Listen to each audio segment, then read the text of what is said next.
Good morning everyone, I'm Sakshi Saxena from Civil Department. I would like to extend a warm welcome to all of you present here today. We are gathered to celebrate National Education Day. I would like to invite Usman sir to present memento towards Honorable Chief Guest.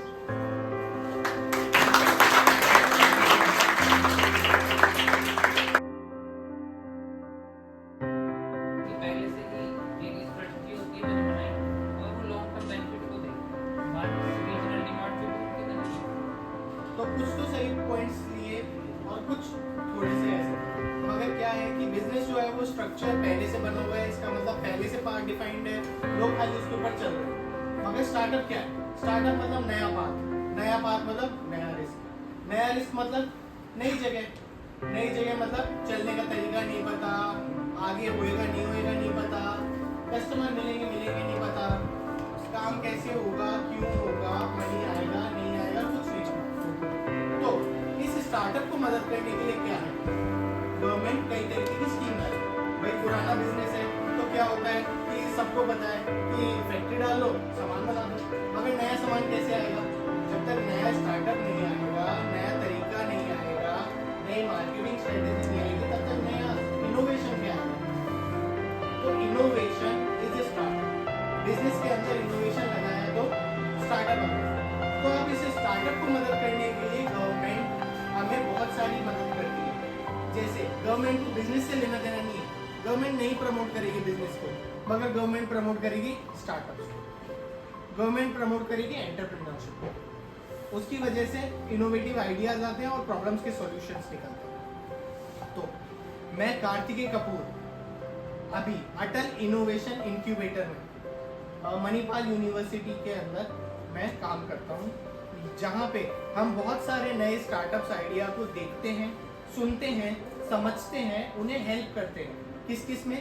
Financially भी करते हैं, monetary terms में भी करते हैं, और इसके अलावा हम उनको मेंटरशिप भी करते हैं। जैसे कि अगर आप देखोगे कि RIC बना हुआ है, उसके अंदर बहुत सारे स्टार्टअप्स आते हैं, नेटवर्क बनाते हैं। कईयों के पास में बैटरी होती है तो गाड़ी नहीं होती, कईयों के पास गाड़ी होती है तो बैटरी नहीं होती। तो क्या होता है, नेटवर्किंग से उनको उनका प्रोडक्ट मिल जाता है, हमें हमारा स्ट्रीमलाइन हो जाता है। तो ऐसे करके हम मतलब पार्ट्स को जोड़ते हैं और बिजनेसेस को केटर करते हैं।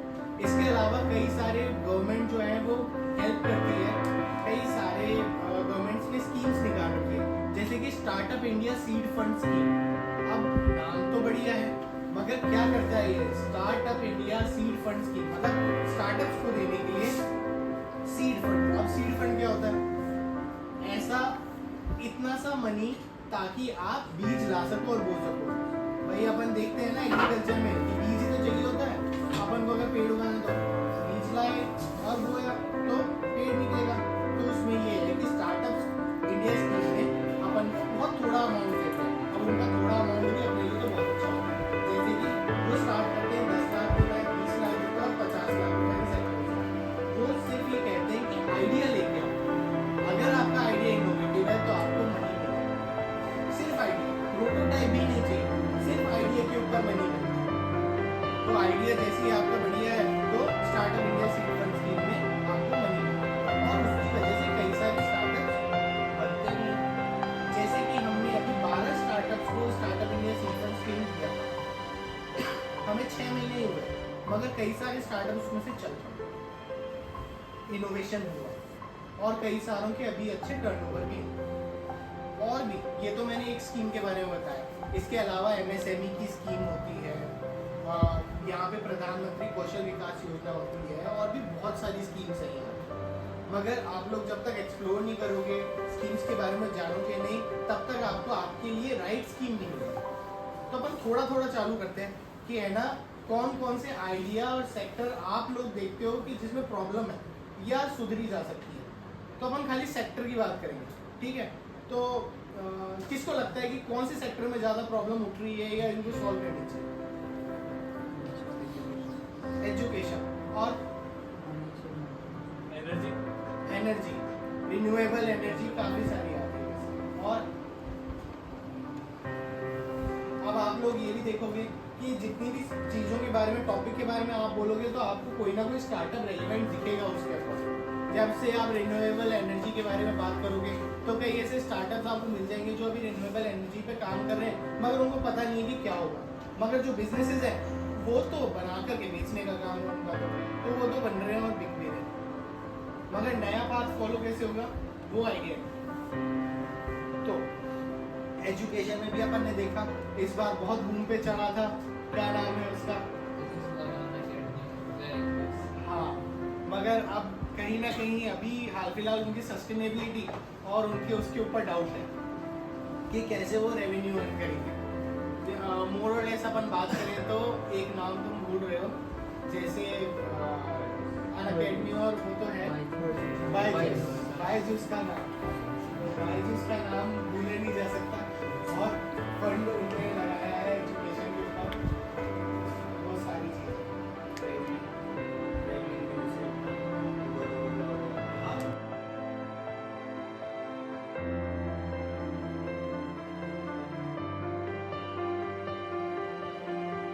पहले तो मैं एज अ फ्रीलांसर उसको मोनेटाइज कर रहा था कि मैं हूँ और मेरे को कुछ स्किल्स आती है, तो उसको अपन ने मोनेटाइज करना चालू किया। मगर धीरे धीरे क्या लगा कि वो मोनेटाइज जैसे ही मैंने चालू किया तो वो मेरे को अच्छा पे आउट देने लगे, मेरे टाइम का मेरे को वैल्यू अच्छी मिलने लगी। फिर मैंने उन सॉफ्टवेयर्स पे फोकस किया जो कि हाई पेइंग है। अभी भी कुछ सॉफ्टवेयर्स हाई पेइंग है और कुछ सॉफ्टवेयर लो पेइंग है। अब आप ग्राफिक डिजाइन की बात कर लो, कई लोग कैनवा पे बना करके चिपका करके दे देते हैं और कई इलस्ट्रेटर पे बनाते हैं, कई उससे भी एडवांस कोरल ड्रॉ पे बनाते हैं और कई उसकी भी सीमाएं पार कर देते हैं ऑटोकैड और वो काम में लेकर के। तो अलग अलग का अलग अलग अर्निंग है और अलग अलग कैपेबिलिटीज है। तो जैसे अपन स्टार्ट करेंगे तो मैंने यही इसी से चालू किया था कि कुछ अच्छी स्किल्स ऐड ऑन करी, फिर ऐड ऑन स्किल्स को मोनेटाइज किया। तो एज अ फ्रीलांसर पहले मैं सर्व कर रहा था, फिर मैंने देखा कि मोनेटाइज करते करते मैं एक एजेंसी ओनर में बदल गया और अब एज अ एजेंसी ओनर मैंने इतने सारे बिजनेसेस को केटर किया कि थोड़ा थोड़ा करके मेरे को हर एक बिजनेस के बारे में बहुत सारी चीजें पता। जैसे कि अगर मैं एक बिजनेस चला रहा होता या फिर आप लोग मेरे को इंट्रोड्यूस करते तो कैसे करते कि भाई कार्तिक सर आए और ये अपना एक स्टील का फैक्ट्री चलाते हैं। मोर और लेस मैंने अभी क्या किया कि मैंने 40-50 ब्रांड्स के साथ में काम किया, उनकी इंडस्ट्री में मैं हेल्प करी। कैसे?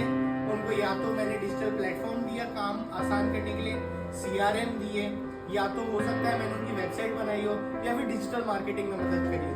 तो मेरे को ओवरऑल एक्सपोजर मिला, ना ही एक बिजनेस का बल्कि 50 से 60 बिजनेसेस का ओवरऑल एक्सपीरियंस मिला।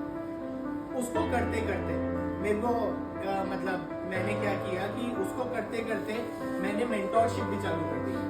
तो मीनवाइल क्योंकि 50-60 बिजनेसेस की आपको जानकारी होना और स्टार्टअप्स वालों के साथ में उन जानकारी से उनकी प्रॉब्लम सॉल्व करना, ये एक अपने आप में मेरे को चीज़ लगी जो मैं कर सकता हूँ। तो मैंने स्टार्टअप्स वालों की प्रॉब्लम सॉल्व करी, उनको मेंटोर और उनको गाइड करा। तो इसलिए आज मैं अटल इंक्यूबेशन सेंटर में सीनियर एग्जीक्यूटिव मीन्स मेंटोरशिप का काम देखता हूँ। तो वहाँ पे हमारे पास में 48 नए स्टार्टअप्स हैं जिनकी हम रेगुलर मेंटोरशिप करते हैं और उन 48 स्टार्टअप में 20 स्टार्टअप जो है वो अटल इंक्यूबेशन सेंटर या फिर आप बोलो गवर्नमेंट की तरफ से फंडेड।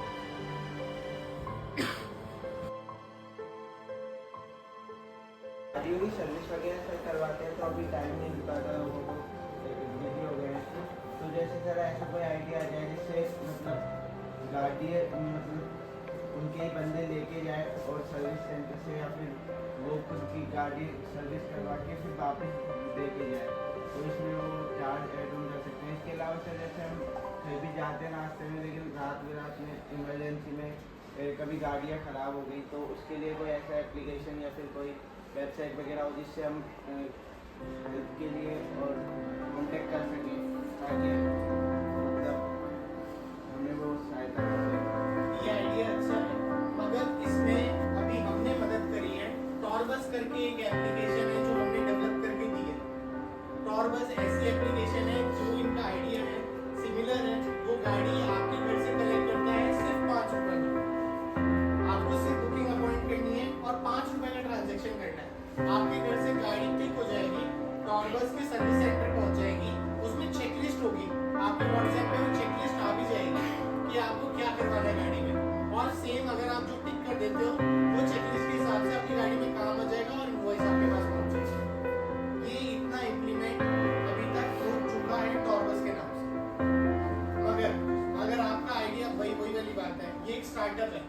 तो अभी भी उनको बहुत सारे चैलेंजेस आ रहे हैं। आप सब सर्च कर सकते हो, टॉरबस का इंस्टाग्राम पेज है, आप सब भी देख सकते हो कि ये वैलिड है और चल रहा है।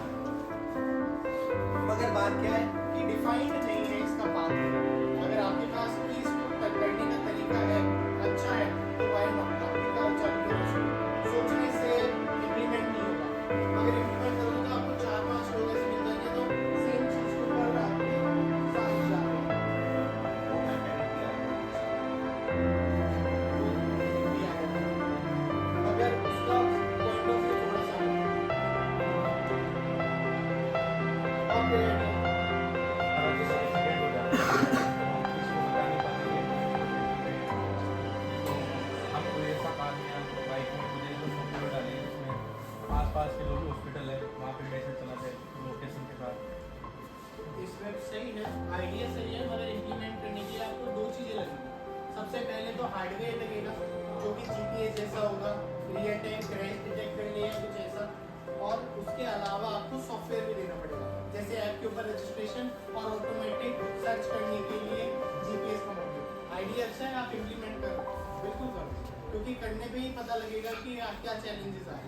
और ऐसे किसी इंक्यूबेशन सेंटर से जुड़े रहो जो कि आपको नेटवर्किंग में या ई मित्र से आधार कार्ड बनाना है, डॉक्यूमेंट वेरिफिकेशन या पैन कार्ड वगैरह बनाना है, तो आपको बैंक्स वगैरह में लाइंस में लगना पड़ेगा या फिजिकल प्रेजेंट होना पड़ेगा। तो जो ओल्डर जनरेशन के लोग हैं, लाइक जो हमारे फादर वगैरह के एज के लोग हैं, उनको इशू होता है कि अभी लंच टाइम हो गया, फिर आधे घंटे बाद फिर लंच टाइम हो गया, फिर इशू है। तो इससे रिलेटेड कोई ऐसा ऐप या मे बी कोई स्टार्टअप जो ये वाले प्रोसीजर को ईजी कर दे कि आपको केवाईसी को इजी कर दे। KYC हो गया है, आपका आधार कार्ड बनाने जाना है तो आपको ऑनलाइन करना पड़ेगा, फोटो खींच कर लाइन लगो, फिर एक दिन बाद फिर जाओ हमको सॉल्व करना। तो वैसे तो ई मित्र वाले कई सारे प्रोसीजर ऑनलाइन हो चुके हैं, मगर हाँ फिर भी इसमें गैप है, तो एक अच्छा स्टार्टअप हो सकता है। मगर वही स्टार्टअप की जर्नी क्या होती है बिल्कुल पता नहीं टाइप्स की, तो करके ही देखना पड़ेगा। हो सकता है कि आप किसी और उसमें अटक जाओ या कोई और चैलेंजेस फेस करो। बाकी सबसे बड़ा चैलेंज है वेरिफिकेशन। मगर बाकी इसका प्रिंटिंग जो है वो तो अभी ब्लिंकिट ने डाल ही दिया है कि आपको कुछ नॉर्मली कुछ प्रिंट कराना हो तो ब्लिंकिट करके देता है, मगर ये नहीं कि कुछ नया डॉक्यूमेंट ही बनवाना हो तो ब्लिंकिट ला देगा, वो नहीं। गवर्नमेंट बहुत टाइम लेती है हर चीज़ में, जैसे 15 दिन को उनका वेरिफिकेशन प्रोसेस ही चल रहा है, तो वो टाइम थोड़ा शॉर्ट हो जाएगा। जैसे आधार कार्ड के लिए अलग है, लाइसेंस के लिए जैसे अलग है, मगर एक जगह नहीं है, एक जगह नहीं है, पूरा एक वन स्टॉप सॉल्यूशन होना चाहिए। बनाया जा सकता है मगर बातचीत पूरी करनी पड़ेगी। जैसे कि अपन देखें कि वो डॉक्यूमेंट स्टोर करने के लिए कौन सा ऐप आया है, डिजिलॉकर। तो खड़ा तो है, डिजिलॉकर ने सब कुछ वेरीफाई भी कराया है और हाल फिलहाल सारी चीज़ें डिजिलॉकर पे आ भी रही है, तो ऐसा कुछ गवर्नमेंट वेरीफाइड ऐप बनाया जा सकता है।